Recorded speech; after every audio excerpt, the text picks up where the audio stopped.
ಕಾಂಗ್ರೆಸ್ನ ಶಾಸಕ ನೆಲಮಂಗಲ ಶಾಸಕರು ಕೂಡ ಆಗಿರ್ತಕ್ಕಂಥ ಶ್ರೀನಿವಾಸರವರು ಧರ್ಮಸ್ಥಳ ಚಲೋಗೆ ಮುಂದಾಗಿದ್ದಾರೆ. ಇದು ಪಕ್ಷದಿಂದನ ಅಥವಾ ವೈಯಕ್ತಿಕ ಅನ್ನೋ ಬಗ್ಗೆ ಮಾತಾಡಲಿಕ್ಕೆ ಸ್ವತಃ ಅವರೇ ಇದ್ದಾರೆ. ಸರ್, ಮೊದಲನೇದಾಗಿ ಧರ್ಮಸ್ಥಳ ಚಲೋ ಮಾಡ್ತೀನಿ ಅಂತ ಹೇಳ್ತಾ ಇದ್ರಿ, ತಾವು ವೈಯಕ್ತಿಕವಾಗಿಯಾ ಅಥವಾ ಪಕ್ಷದ ನಿರ್ದೇಶನ ಇದೆಯಾ?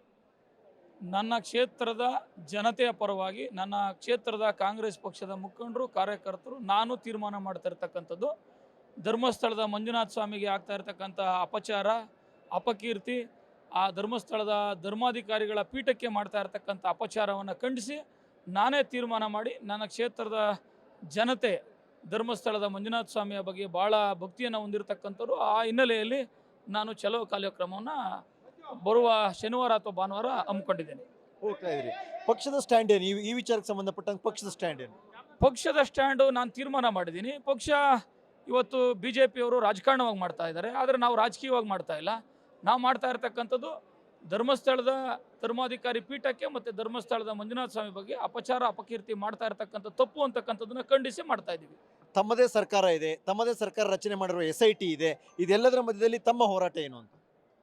ನನ್ನ ಹೋರಾಟ ನನ್ನ ಕ್ಷೇತ್ರದ ಜನತೆ ಮತ್ತು ನನ್ನ ಪಕ್ಷದ ಮುಖಂಡರು ಕಾರ್ಯಕರ್ತರ ಹೋರಾಟ ಧರ್ಮಸ್ಥಳದ ಮಂಜುನಾಥ ಸ್ವಾಮಿಯ ಬಗ್ಗೆ ಅಪಕೀರ್ತಿ ಅಪಪ್ರಚಾರ ನಿಲ್ಲಬೇಕು ಅಂಥದ್ದೇ ನನ್ನ ಉದ್ದೇಶ.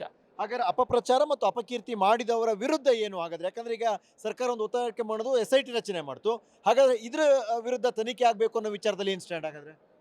ತನಿಖೆ ನಡೀತಾ ಇದೆ. ತನಿಖೆ ಹಂತದಲ್ಲಿ ನಾನೊಬ್ಬ ಶಾಸಕನಾಗಿ ಮಾತನಾಡ್ತಕ್ಕಂಥದ್ದು ಸರಿ ಕಾಣೋದಿಲ್ಲ. ತನಿಖೆ ಪೂರ್ಣಗೊಳ್ಳಿ ಸರ್ಕಾರ ಗೃಹ ಮಂತ್ರಿಗಳು ಅದ್ರ ಬಗ್ಗೆ ಉತ್ತರವನ್ನು ಸದನಕ್ಕೂ ಕೊಡ್ತಾರೆ, ಸಮಾಜಕ್ಕೂ ತಿಳಿಸ್ತಾರೆ. ಬಟ್ ಇದು ಹೋಗ್ತಾ ಇರೋದು ನಿಮ್ಮ ಕ್ಷೇತ್ರ ಮಟ್ಟದಿಂದಾಗಿ ಚಲೋ, ಅದು BJP ಅವರು ಮಾಡಿದಕ್ಕೆ ಕೌಂಟ್ರ ಏನು ಅಂತ? ನಾನು ಯಾಕೆ BJP ಮಾಡೋದಕ್ಕೆ ಕೌಂಟರ್ ಆಗಲಿ? ನಾನು ಸ್ವಯಂ ಪ್ರೇರಿತನಾಗಿ ಧರ್ಮಸ್ಥಳದ ಮಂಜುನಾಥ ಸ್ವಾಮಿ ಒಬ್ಬ ಪರಮ ಭಕ್ತ.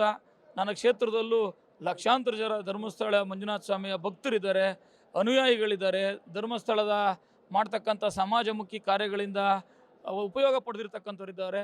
ಅವರೆಲ್ಲರಿಗೋಸ್ಕರ ಅವರ ಭಾವನೆಗೆ ಧಕ್ಕೆ ಬರಬಾರ್ದು, ಧರ್ಮಸ್ಥಳದ ಪವಿತ್ರತೆ ಉಳಿಬೇಕು ಅನ್ನೋ ಕಾರಣದಿಂದ ನಾನು ಮಾಡ್ತಾ ಇದ್ದೀನಿ. ಮುಖ್ಯಮಂತ್ರಿಗಳು 24 ಕೊಲೆ ಮಾಡಿಸಿದ್ದಾರೆ ಅನ್ನುವಂಥ ಆರೋಪವನ್ನು ತಿಮರೋಡಿ ಅವರು ಮಾಡಿದ್ದಾರೆ. ಇದೇ ಸಂದರ್ಭದಲ್ಲಿ ಏನಂತೀರಿ ಒಂದು ಆರೋಪ? ಅದರಲ್ಲಿ ನಿಮಗೂ ಗೊತ್ತೈತೆ, ಏನಾದರೂ ಯಾರಾದರೂ ಅದು ಸುಮ್ಮನೆ ಆ ಮಾತನ್ನ ಪ್ರಶ್ನೆನ ನೀವು ಕೇಳಲೇಬಾರ್ದು. ಅವ್ರ ಆರೋಪ ಮಾತ್ರ. ಹಾಗಾದ್ರೆ ಸುಮ್ಮನೆ ಯಾರು ಬೇಕು ಏನು ಬೇಕಾದ್ರೂ ಆರೋಪ ಮಾಡಿ, ಯಾರೇ ಸುಮ್ಮನೆ ಆರೋಪ ಮಾಡೋದು? ಯಾರಾದರೂ ಮುಖ್ಯಮಂತ್ರಿಗಳು 24 ಕೊಲೆ ಮಾಡಿಸವ್ರೆ ನಂಬ್ತಾರ? ಅದು ಸರ್ಕಾರ ನಿಮ್ದೇ ಅಲ್ವಾ? ಸರ್ಕಾರ ನಿಮ್ದೇ ಅಲ್ವಾ? ಮುಖ್ಯಮಂತ್ರಿ ನಿಮ್ದೇ ಅಲ್ವಾ? ಮತ್ತೆ ಸುಮ್ಮನೆ ಆರೋಪ ಮಾಡ್ತಾರಲ್ಲ, ಏನು ಕ್ರಮ ಏನು ಅಥವಾ ಏನು? ಅದು 100ಕ್ಕೆ 100 ತಪ್ಪು. ಮುಂದಿನ ದಿನಗಳಲ್ಲಿ ಅದರ ಸತ್ಯಾಸತ್ಯತೆ ಬಗ್ಗೆ ಜನ ತೀರ್ಮಾನ ಮಾಡ್ತಾರೆ. ಮುಖ್ಯಮಂತ್ರಿಗಳ ಮೇಲೆ ಸುಮ್ಮನೆ ಕಾನೂನು ಏನು ಮಾಡಲ್ಲ. ಕಾನೂನು ಮಾಡ್ತದೆ. ಕಾನೂನು ಸಂದರ್ಭಕ್ಕೆ ತಕ್ಕಂತೆ ಕಾನೂನು ತಕ್ಕಂತೆ ಏನು ಮಾಡಬೇಕು ಅದು ಮಾಡುತ್ತೆ.